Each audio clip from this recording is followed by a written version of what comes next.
What's up, ladies and gentlemen? This is Pen, Paper, and Pixels. My name's Josh, and I would like to talk about Overwatch. I'm really stoked for Overwatch. I've been following it pretty closely. Super excited. I know way too much about it. I played about 60 hours of it between the weekends that I was available and the open beta week that they had recently. But I don't want to talk about all the hype and stuff. I want to talk about some community issues that people have been having. Biggest thing is who needs nerfs, who needs balance, etc. And I'm only going to talk about 3 people because they are the 3 biggest offenders. We're going to start with Bastion. So Bastion has the highest base damage in his turret form in the game, and he melts people. He just destroys anything that comes into his line of sight. And the most common reaction to that is people go on the forums or on Reddit and they complain and say he's OP, he needs to be nerfed, he needs to be removed from the game. Just a lot of whining.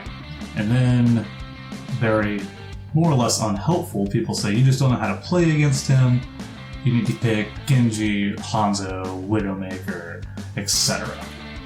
And while I think there's some validity in that, I do think that there are some other things they can do instead of having his only counters be a very few handful of characters. There's more than those 3 that I list, but essentially I think he's just got a little too much oomph. And I don't want to lower his damage, but maybe lower his rounds in turret mode, because then he'd have to reload more often, or a heat mechanic. I might like to see that. That would be an interesting way to take care of that. That way he'd have to manage his heat more easily, and it'd give some other DPS characters a chance to get in there and take care of him. Because right now, whenever you see a Bastion, if you don't have anybody who's dealing with him, or who can deal with him on your team, you have to drop everything you're doing and then go and deal with Bastion. And that's just not really fun to play against, and I understand that the game is about counters, it's a rock, paper, scissors thing, but it just kind of takes the excitement out of the game. And that's all I'll really say about Bastion. Some people think he could use a 180-degree turn radius instead of a 360, so he'd flip around side to side. But they did that a while ago in the closed beta and didn't really work out well for them, so they gave him the 360, and I think he's almost in a good place. Just a little more tweaking will be good to go. The next character up is Torbjorn. Now, Torbjorn overall, I think is a great character. He's got the armor packs, which is good support. He's got his rivet gun, which does a surprising amount of damage at close and pretty long range. The rivets curve a little, but they're really strong as they hit. And then you've got his turret. Now, I don't think there's anything wrong with any of it, except turret acquisition speed is instantaneous. It instantly snaps to anything close to it. It's just bonkers fast. It's insane how fast it is. And I think if they turned that down just a smidge, just so you have a few moments to deal with it, I think it'd be a lot less irritating for people to deal with while still retaining that Torbjorn strength of making a good defense point. But Widowmaker. Let's talk about Widowmaker. I think Widowmaker is a tad broken right now. And unfortunately, there's only a few ways I can think of to handle that without making her useless, right? So she's got the sniper rifle, and at 100% power it does tremendous damage. If you get a headshot, you kill most people except for really high health tanks. And that's fine, that's how it probably should be, considering she's a sniper. It takes a lot of skill to get those headshots off on moving targets. But what she doesn't need is, I think it's 10 rounds in the sniper rifle shot and that rate of fire. So the way I think they should fix that is to either lower the amount of rounds in that sniper rifle or lower her rate of fire. That way you have some reaction time, because right now if she gets you at 100% body shot, all she needs to do, if you're not a tank, is hit you again in the body, and it's really easy for her to do that because there's minimal recoil and she can just fire those shots off super quick. So you just be jumping around trying to avoid these shots, and even if it's a crap Widow, you die because she's just got that many rounds and she can shoot them off that quickly. So those are like the 3 main offenders that I see everybody really getting up in arms about.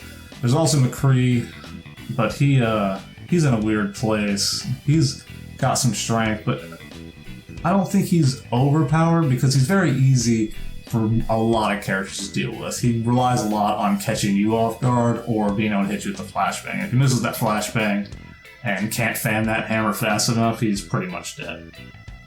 But there are some other things I want to talk about as far as balance, and specifically I want to talk about 2 maps, and that's Hanamura and Anubis. If you're attacking on either of these maps, it's really painful because right at the very start of both Hanamura and Anubis, there's these very easy to control choke points for the defense. And I believe, for me at least, Hanamura is a bit easier. Hanamura has that big gate and then it has that little hole in the top left, and that's really good for high-speed flanking characters like Tracer and Genji and D.Va and anybody else really who can get up there and over that. And as long as you can get past whatever's on the other side of the wall, which is normally a Symmetra turret, a Torpedo turret, and maybe a Bastion just to make your life hell, then you can typically get around the side and distract them long enough for your team to get in. The only thing I'd really like to see is a way into that building on the right that doesn't require you running through the doorway, or maybe to open up the doorway just a little bit more so you have a little more leeway and you can see what you're about to run into. 9 times out of 10, if you run through that doorway, you're just getting pounded by whatever turrets have been set up or whatever defenses happen to be there. And then Anubis. I like Anubis as a map. I like everything about it except that archway at the very beginning, because that is the only way in. There's a room to the right and a room to the left, and you can get in there, you're golden. But if anybody sees you go in there, it's really easy to cut you off because both those ways are also very small choke points. So a Junkrat or a Torbjorn or a Bastion or anybody who can just destroy a choke point, Symmetra, can really lock those areas down. And eventually, and if you don't have a group that is working together to kind of split their focus, then they will just come after you in those rooms and you'll never get through. And I think that can be alleviated by, again, just one additional opening, maybe a way into the side area up there without having to go through the archway, or maybe at least a path into the room on the right. One of those two would open up a lot of options, I think, for people to get in there and get to the first point and not just be devastated by very easy, very simple to put up tactics. It's just not a fun part of the game right there, trying to get to those 2 doorways that are just death traps. And a lot of the other points don't have that, and the other maps, there's choke points, yes, but there are multiple paths for you to take, and the enemy team has to be paying attention. The defending team has to be paying attention to where you're going so that they can counteract you. And I think a big argument against that would be somebody like Symmetra or Torbjorn, because they have to set up. They need time to set their traps. And I get that. I do. But right now, it's just not fun to attack on those maps. It's fun to defend because you get to turn it into a meat grinder. And that's all well and good, but you're not always defending, you know? So yeah, that's all I can think to say about balance.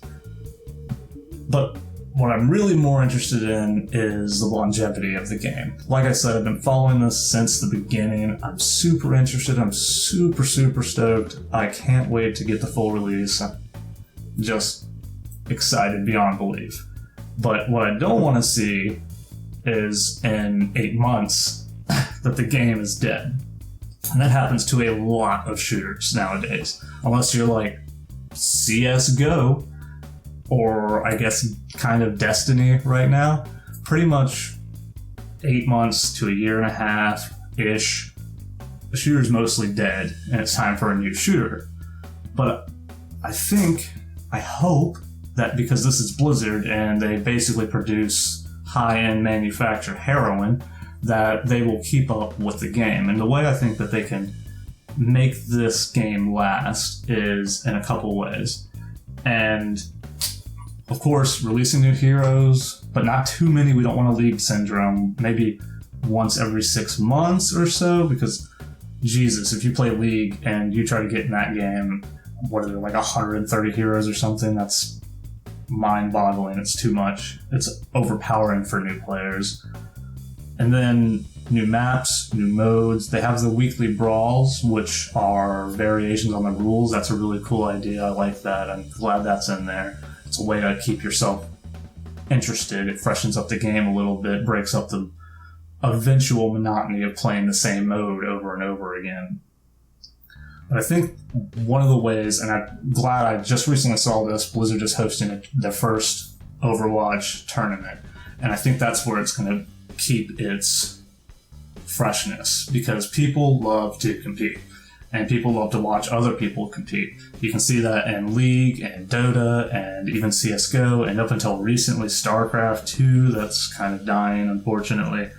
But I think supporting a really good competitive scene is a great way to keep a game going. But another way, which is a more interesting way to me, because I am a lore nerd, is story. And I really want them to cultivate the story, because they've got some really good stuff to work with. And I'm super interested every time they release a short or a comic. I read it that second, minute, however quickly it takes to get me to the site. And something I'd really like to see, because we're all on these maps, and we're all fighting for these things.